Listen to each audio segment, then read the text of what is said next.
Virginia Beach churches are grappling with what has happened.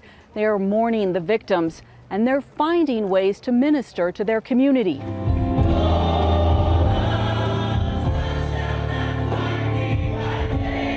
At least half a dozen Virginia Beach churches opened their doors over the weekend, many just miles from where gunfire erupted in the city's now infamous building number 2.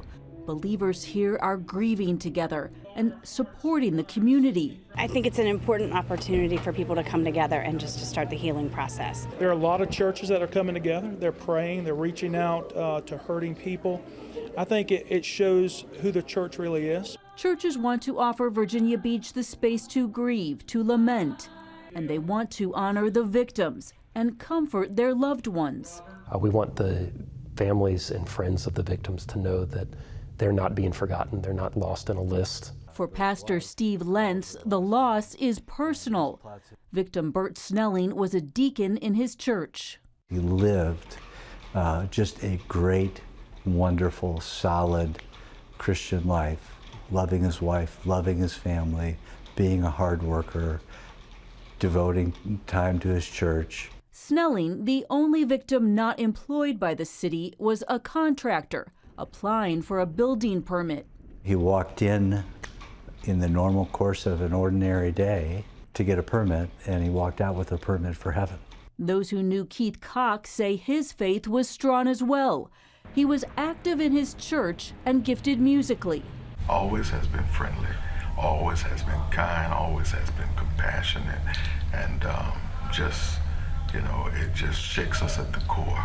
On Sunday, not far from the carnage, mourners came out to visit a memorial, bringing flowers, notes, teddy bears, and prayers. Behind the scenes, volunteer police chaplains met with the victims' families. We're present for them. That's what we're there for, in any way, shape, or form. Each victim's family has a chaplain assigned to them as long as needed. It's going to be very tough for them. Not only have they lost a loved one, but in a very tragic situation. The people that I was with today, their big concerns is their children. Many believers here say they can't quite believe that the mass shootings they've seen on the news are now a reality in their hometown. It seems like evil has won the victory at this point because there's been so much devastation. But the Bible tells us to not allow evil to reign, but to overcome evil with good. How that works out exactly, no one knows. For now, it's about sitting with a grief that's fresh and raw and taking comfort in the presence of the Lord.